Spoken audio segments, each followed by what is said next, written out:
दार उघड बये, दार उघड.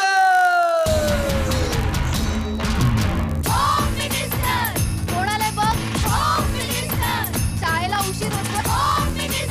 आज कामवाली बाई पण नाही आली. पदरावरती सरकारीचा मोर नाचरा हवा, संसारातून वेळ काढून खेळ खेळूया नवा. मांजकर पैठणी घेऊन आला. वहिनी उघडताना जा. रोज वस्तू देणार.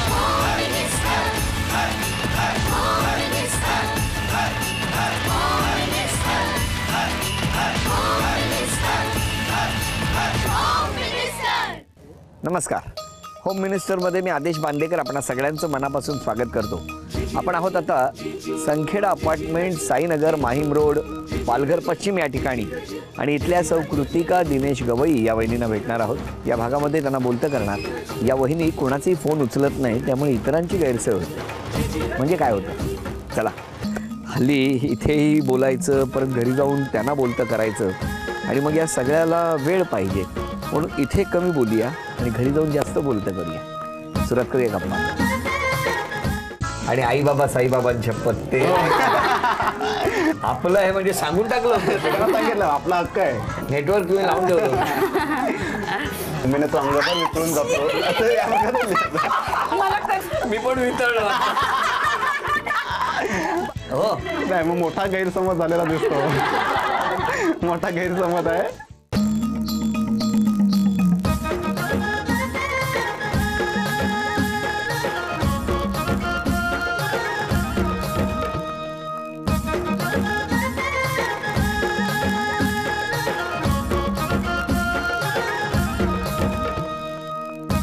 नमस्कार.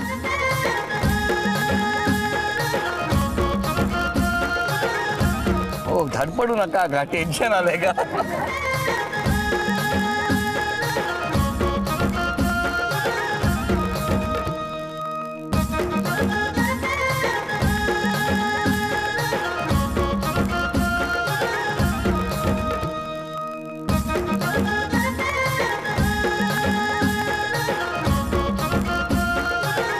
नमस्कार. घ्या उखाणा. गौतम बुद्धांच्या समोर फुलं वाहते वाकून, दिनेश रावांचं नाव घेते, आदेश भाऊजींचं मान राखून. वा वा वा.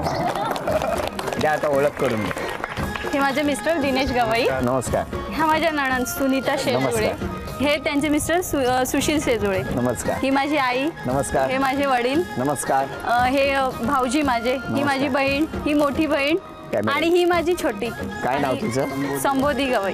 बरं. आणि ही बहिणीची मुलगी, आणि ती पण माझी बहीण. नमस्कार. आणि हा सगळा माझा परिवार, संखेडा परिवार. नमस्कार सगळ्यांना. नमस्कार. चला आणि आता सुरुवात करूया आजच्या गप्पांना. हळद लावावी किंचित, कुंकू लावावे ठसठशीत, बालचंद्र रावांचे नाव घेते, त्यांचे आणि माझे आहे पूर्वसंचित. हरिश्चंद्र राजा, तारामती राणी, रोहिदास पुत्र, बाबुरांच्या नावाने घातले मंगळसूत्र. राजहंश पक्षाला मोत्याचे भक्ष, शिवाजीरावांचे नाव घेते, सर्वांचे असू द्या लक्ष.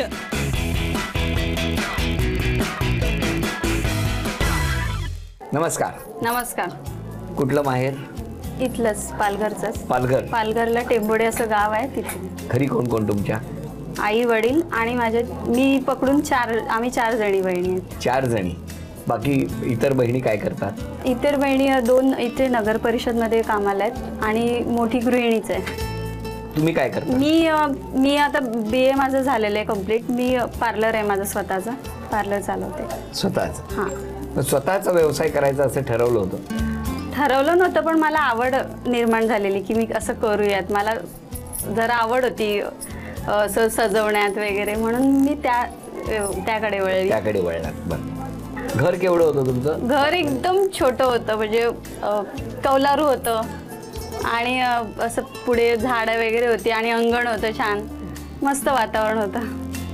मग तिथून तुम्ही शाळेतून कॉलेजमध्ये गेला? हां, कॉलेजमध्ये. कॉलेज कुठलं? दांडेकर कॉलेज. सोनोपंत दांडेकर. तिकडे तुम्ही शिकला? हां. मग काय झालं पुढे? मग कॉलेजमध्ये अभ्यास केला? कॉलेजमध्ये थोडासा अभ्यास केला. हां. आणि नंतर नंतर हे भेटले मला ते कसे काय कॉलेजमध्ये भेटले? असतानाच. ते कॉलेजमध्येच भेटले? कॉलेजमध्ये नाही, ते माझं पाठवून हे करायचे काहीतरी काय म्हणतात ते, काय करायचे मागे माझे असे मागे मागे मागे फिरायचे. मला नंतर कळलं अरे माझ्या मागे कोणतरी मुलगा आहे. त्यांना बोलवा आधी बाजूला, नाही तर इथे पण मागेच बसतील. नाही, आता ते पुढे असतात माझ्या. हो, बोलवा त्यांना. अहो या. नमस्कार. नमस्कार. नमस्कार, बसा. काय करता आपण? माझं ट्रान्सपोर्ट सर्व्हिस आहे, मटेरियल सप्लायचा बिझनेस आहे आणि एक माझी एजन्सी सुद्धा पॅटको फूड्स म्हणून. बरोबर. आणि ह्याला कधी पहिल्यांदा बघितलं तुम्ही? आमचा मुलांचा एक कट्टा असायचा की जिकडे आम्ही 25-30 पोरं रोज बसायचो संध्याकाळच्या वेळेस, त्यावेळेस कॉलेजचं लाईफ असताना. म्हणजे ही रोज सकाळी 9:30ला आमच्या समोरून चालत जायची आणि संध्याकाळी 6ला चालत तिच्या घरी जायची. तेव्हा मी ठरवलं की चांगली मुलगी आणि हिच्याशी आपण. कोणी ठरवलं? मी ठरवलं. तुम्ही ठरवलं? हो, याला बघितलं, मला आवडली, मला ही मुलीशी आपल्याला लग्न करायचंय आणि पटवायची. ते मी असं कुठेतरी बघितलंय, टाइमपास चित्रपटात आहे का असं? हो वाटतं तसं. माझं रिअल फॅक्ट आहे, माझी रेकॉर्ड आहे. पण आमचं रिअल आहे तसं. मग मी त्या प्लॅनिंग केलं त्याप्रमाणे. मग मी आणि आई बाबा साईबाबांची शपथ ते. पण मला सांगा, तुम्ही यांना जेव्हा पहिल्यांदा बघितलं ते इतर मित्रांना माहिती होतं तुमच्या मनात आहे हा विषय? तो हो, मित्रांना मी सांगायचो यार बघा ही मुलगी जी चालली ना ही मला आवडते, तुम्ही कोणत्याकडे बघायचं नाही, ते आपलं सगळं आहे बघ तिथं हक्क माझा असणार. तेव्हा ग्रुपमध्ये मित्रांचं कसं यार सई असं, त्याच्यामुळे मला हे बाबा आपलं आहे. प्लॅनिंग मध्ये भाऊ एक चुलत भाऊ मुकेश म्हणून. आपलं आहे म्हणजे सांगून टाकलं? सांगितलं आपला हक्क आहे. आणि तुम्ही ठरवलं होतं की तेव्हा माझ्या मनात काहीच नव्हतं, मला याची काही कुणकुण पण नव्हती की हे माझ्या मागे हवी आहे तसं. मग ह्यांनी एक दिवशी मला चिठ्ठी पाठवली की माझी एक चुलत बहीण आहे, आत्ते बहीण, तिच्याकडे चिठ्ठी पाठवली आहे. मीच चिठ्ठी वाचली. अरे म्हटलं हे असं माझ्यासाठी कोण लिहिलंय एवढं खास? हा, मग त्यांना आठवतंय का बघूया इतक्या वर्षांनी काय काय लिहिलं होतं? तुझ्यासाठी मी हृदयात झुलता फुल बांधलाय, तुझ्यावर मला त्याचं बसायचंय, मला असं बरंच काय लिहिलेलं. तिच्या हे म्हणजे आकलनशक्तीच्या पुढचं भाग होतो. मला ते वाचले आणि मला हसू आलं आधी, हे असं कोणी लिहिले माझ्यासाठी. हा, मग मी वाचलं आणि मैत्रिणीला सांगितलं, म्हटलं काय करू, हा मुलगा असं काय लिहिलंय असं हे. मग मी आईला सांगितलं सर्वप्रथम. तुमच्या आईला? माझ्या आईला सांगितलं, मी काही लपून ठेवलंच नाही कधी. म्हटलं आई असं असा मुलगा आहे माझ्या पाठी लागला, आपण काय करायचं? मग ती बोलली ठीक आहे, काही त्रास वगैरे देत नाही ना. मी त्रास नाही देत. मग ह्यांनी मला भेटायला बोलवलं एक दिवशी. कुठे? असंच कॉलेज जवळ. पुढची पायरी तीच होती माझी की बाबा आता भेट, मला माझ्या भावना व्यक्त करू दे, तुला सांगू दे, तुझा होकार आहे का नकार ते कळू दे. पण मी बोलली ह्यांना की मी सध्या लगेच होकार तुम्हाला देणार नाहीये, मी आधी तुमची फॅमिलीचं बॅकग्राऊंड मी सगळं बघणार आणि नंतरच तुम्हाला होकार देणार. तुम्हाला टेन्शन नाही आहे ना भेटताना? नाही, टेन्शन कसलं, टेन्शन मध्ये एक वर्ष पिरियड गेलेला ना सुरुवातीपासूनचा. हो का? मग एक वर्ष तुम्ही यांना बघत होता? हो. घरातनं निघाले की मला फोन, आई बुधवारजवळ पोचली, पाणीपुरी खाते की आपल्या समोरून येणार आहे. म्हटलं या मुलाला कळतं कसं मी इथे आहे तिथे आहे, म्हणजे आपल्याला टेन्शन आहे. आपण नेटवर्क तुम्ही लावून ठेवलं. आणि मला यांनी पहिल्याच भेटीत सांगितलेलं की मी बिझनेसमॅन आहे, मी 7 to 10 असं नोकरी करणारा माणूस नाहीये, मला ते चालणार नाही, तू मनाची तयारी करून घे.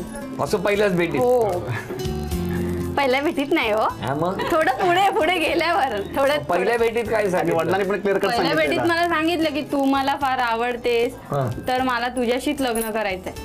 तर म्हटलं ठीक आहे, तुम्ही भावना व्यक्त केल्या ठीक आहे, पण मी असं तुम्हाला काहीच बोलू शकत नाही, माझं सगळं निर्णय माझ्यावर काहीच नाही अवलंबून, असं मी त्यांना सांगितलं. मला हा मुलगा सतत दिसायचा पाणीपुरी खाताना इकडे तिकडे, तुमच्या मनात कुठेतरी घंटी वाजली होती? आता ऑफकोर्स ना, एवढं आपल्याला कोणीतरी भाव देतं म्हटलं तर थोडस मग मनात कुठेतरी हे येतं ना. समजा तुम्हाला कळलं असतं की बाबा आता उद्या यांचं सकाळी लग्न आहे, नाही बरोबर, मग काय केलं असतं? आता काय केलं होतं त्यावेळी ती परिस्थितीवर अवलंबून आहे ना. लग्नात आईस्क्रीम वाटायला गेलं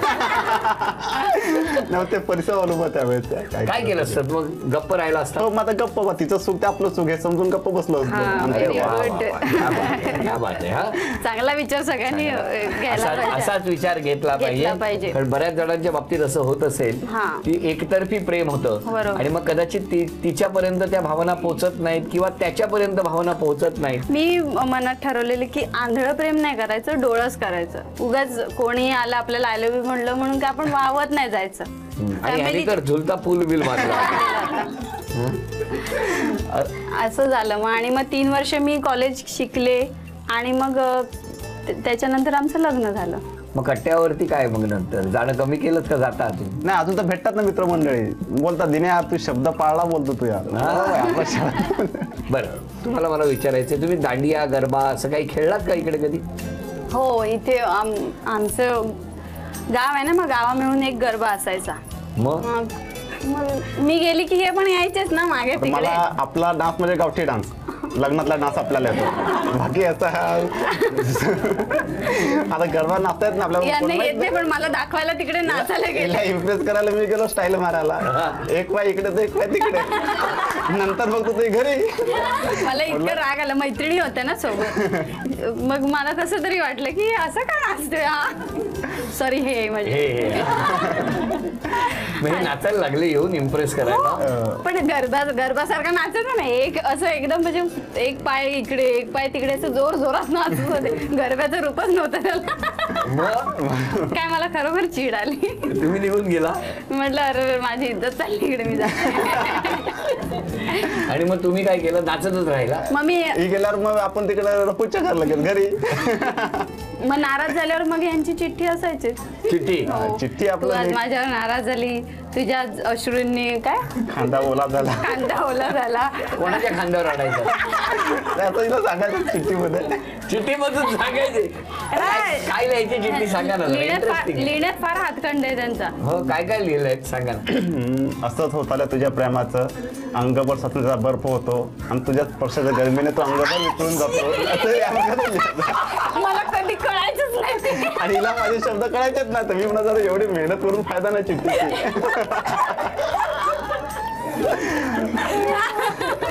मी पण वितळलो. बापरे. गंमत करतो. आता इथे 8 वस्तू येणार, त्यापैकी 4 वस्तू यांना मिळणार का आपण बघूया. 8 वस्तूंपैकी 4 वस्तू मिळणार. 1 रुपयाचा टॅग मिळाला तर वेळ सुरू झाली.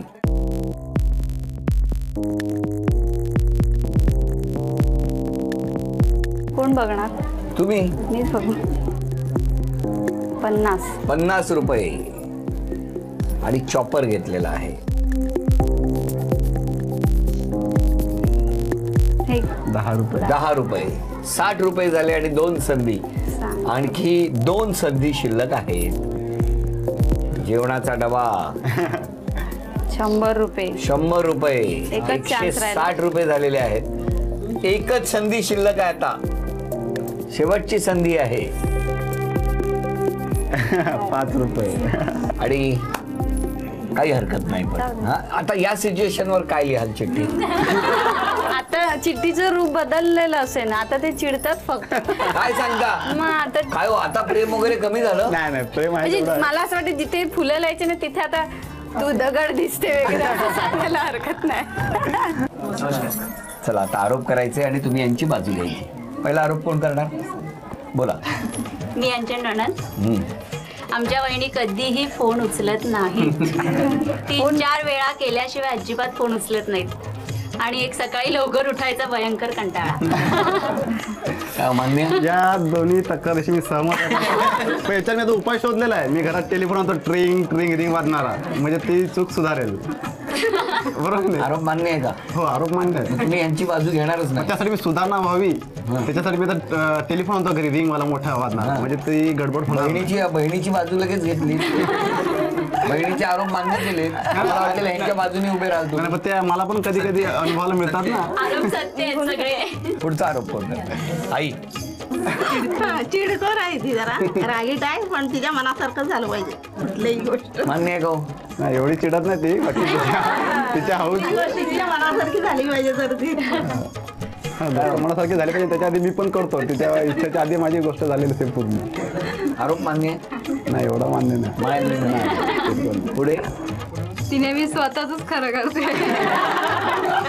दुसऱ्यांचं ऐकून घेतलं पाहिजे, स्वतःच खरं करते. नाही, मग मोठा गैरसमज झालेला दिसतो. मोठा गैरसमज आहे.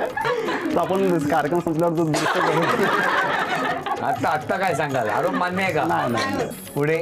कोणताच आरोप करायचा नाही. मला ना एकदम छोट्या बहिणीसारखं हे करतात ते, हो का? जे व्यवस्थित सांभाळतात असं, जाऊ बहिणीसारखं जाऊबाई आहे. प्रेम करतात. हो, वा वा. आणखी कोण? मी मामी आहे तिची, संबोधी छोटी तिची मुलगी, ती तिला नेहमी म्हणजे अभ्यासासाठी वगैरे मारते, मला पटत नाही. मुलांना प्रेमाने मारते? सांगावं, मारावं नाही. काय हो, छोटी मान्य आहे आहे ती का? असं. बरोबर, माझी पण अशी इच्छा की तिने संबोधीला प्रेमाने सांग. मारू नये. छोटी आहे ती. ती बघा ही समोर. माझी पण इच्छा आहे तिला मारू कारण मी तिला अजून ओरडलो सुद्धा नाही, 6 वर्ष झाले. आणि ह्या फटकावताय? कधी कधी जास्त झालं की मग फटकावतात. अभ्यासासाठी. बरं, आता यांच्या स्वभावात चांगलं काय ते सांगा. अतिशय मनमिळाऊ. मन मिळव. काय बोललो? काय धमकी दिली? जे मी केले ते सांगतात. हा, मन अगदी मिळव. मनमिळाऊ आहे. काय हो, तुम्ही आता सांग. प्रेमळ आहेत. प्रेमळ आहे. चांगले सगळ्यांना सांभाळून घेते, आई वडिलांना पण सांभाळते, सासू सासऱ्यांना पण सगळ्यांना आवडते. स्वयंपाक खूप सुंदर बनवते. अजून मामी बोला. खूप छान नाचते आणि आम्हाला खूप चांगलं शिकवते. मार्गदर्शन करण्यासाठी खूप चांगली ताई, प्रत्येक हो? कामात मदत करते. आता डान्स बघायचा आपल्याला. ह्या यांचा नाही, त्यांचं आहे स्पेशल आकर्षण, विशेष आकर्षण. सर कॅमेरा नीट ठेवायला लागेल तुम्हाला. बरं, तुमची काय तक्रार आहे यांच्याबद्दल? तुमची? बस माझी एकच तक्रार मोठी आहे की तिने माझे फोन रिसीव्ह करावे, बस, बाकी काही तक्रार नाही. त्यासाठी मी आता उपाय शोधलाय. आता कार्यक्रम झाला की मी बोलू. फोनला एवढं महत्व का देतात? माझं मत ठीक आहे ना. आता आम्हाला काळजी असते, ब्लॉक मध्ये एकटी असते, घरामध्ये 3 पोरगी असते, कारण कनेक्टिव्हिटी राहिली पाहिजे. उद्या काय प्रॉब्लेम झाला काय नाही, हल्ली लोक फार फोनला महत्व देतात. काय टेन्शन नसते एवढं. नाही नाही, आमचं इंटेन्शन वेगळं आहे. घरातल्या लोकांना गुड मॉर्निंग सांगत नाही, पण दुसऱ्यांना अरे गुड मॉर्निंग औपचारिकता आहे ते. आता फॉर्मॅलिटी ते मला अजिबात पटत नाही. हो का? असं करता तुम्ही? घरी बायकोला सांगतील का गुड मॉर्निंग असं बोलत नाही, पण मित्राला लगेच गेलेलं असं गुड मॉर्निंग. पण मला विचारायचंय, मित्रालाच जातं का? तेवढं तसं नाही. तसं तेवढं तुम्हाला काय वाटलं? विश्वास आहे. विश्वास. आमच्याकडे काही पुरावे आलेले आहेत आणि ते पुरावे असे आहेत की पुन्हा कट्ट्यावरती कोणीतरी आवडत आहे. उलट त्यांना पण आवड, मला नाही, म्हणजे मनाला पटतच नाही ते. काय व्हॉट्सअपवरून तेच चाललेलं आहे त्यांचं. मी व्हॉट्सअपवरून 24 तास व्हॉट्सअप. कोण? हे ना. हिलाच पाठवतो, धनंजयला पाठवतो. आता मला मेवणे आहेत, 10-12 मेवणे आहेत मला. आमचं नेटवर्क. माझ्या सगळ्या मैत्रिणींची यांचं व्हॉट्सअपवर बोलणं असतं. मग माझ्या मैत्रिणी यांच्याशी बोलतात, कृतिका कशी आहे, मग हेच उत्तर देतात. ती मस्त मजेत आहे. मला विचारत पण नाही. तुमच्या सगळ्या मैत्रिणींनाही गुड मॉर्निंग करतात? तसं नाही. बरं, आता तुमचं काय म्हणणं आहे सांगा सगळ्या आरोपांवर. सकाळी म्हणजे उठेन, मला पण असं वाटतं की सकाळी उठल्याने चांगलं आरोग्य राहतं. उठायचा मी प्रयत्न करेन. मलाही त्रास होतो ते उशिरा उठल्याचा, पण आता उठेन सकाळी. आणि मुलीला म्हणजे शक्यतो न मारता चांगल्या प्रकारे तिला समजून सांगेन की कसा अभ्यास करायचा. हे एवढं केलं तरी खूप झालं. बाबा, तुला उद्यापासून मार्क कमी मिळणार आहे माहितीये का? बघ इकडे इकडे. आज तुझ्याकडनं आईला ही भेटवस्तू. चल उद्यापासून दे दे दे. आणि आता या चिठ्ठ्यांमधून एक नाव जाहीर करणार आहोत. कोणाचं नाव जाहीर होतंय बघूया. घ्या, मग मी ठरवेन कुठली घ्यायची ती. नाव आहे संध्या राजेश मेस्त्री. नाव सांगा. संध्या राजेश मेस्त्री. कुठे राहता तुम्ही? इथे साईनगरमध्ये. घरी कोण कोण असतं? घरी आम्ही दोघे, मिस्टर, मी आणि 2 मुली. मिस्टर काय करतात? ते इंजिनियर आहे. आता कुठे आहेत? ते ह्याला उमरगावला आहे. उमरगावला आहे. बरं, माहेर कुठलं तुमचं? भाईंदर. भाईंदर. टेन्शन आलंय? हो की नाही? बरं, आता तुमच्यावर घरातलं कोण आहे? घरातलं कोण नाही, मुली आहेत फक्त. कुठे आहेत मुली? बोलवा मुली. या वा, ये ये, तिला उभी कर. चला, यांना टाळ्या वाजवून शुभेच्छा देऊया. या दोघींपैकी कोण पैठणी जिंकणार आत्ता ठरणार. खेळ सोपा आहे. दोघींना 10-10 संधी. इथे अनेक खुर्च्या रचलेल्या आहेत आणि आपण बघितलं तर प्रत्येक खुर्चीमध्ये एक अंतर आहे. या ठिकाणाहून हा चेंडू टाकायचा. ज्या टप्प्यावर जाऊन चेंडू थांबेल खुर्चीमध्ये तितके गुण मिळत जाणार. म्हणजे जर पहिल्या टप्प्यावरती जर जाऊन चेंडू थांबला तर 1 गुण, 2, 3, 4 अनुक्रमे अशा पद्धतीने गुण मिळणार. दोघींना 10-10 संधी. आणि दोघींपैकी ज्यांची गुणसंख्या जास्त होणार त्या ठरणार आजच्या भागातल्या होम मिनिस्टर, ज्यांना मिळणार आहे पैठणी. चला सुरू झालेला आहे खेळ.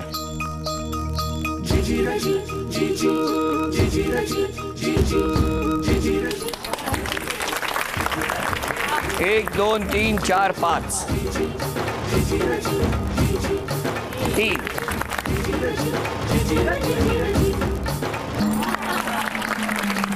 10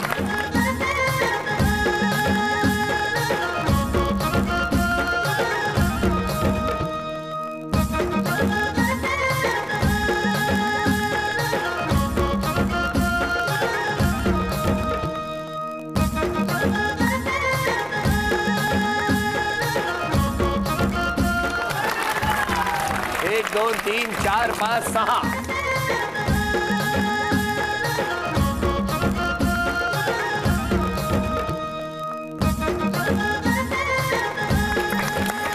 12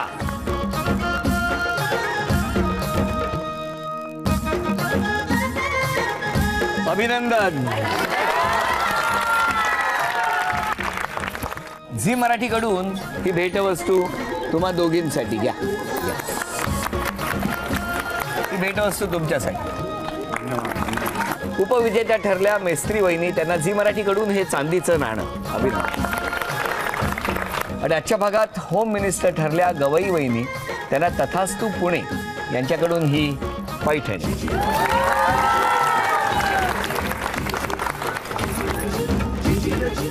अभिनंदन.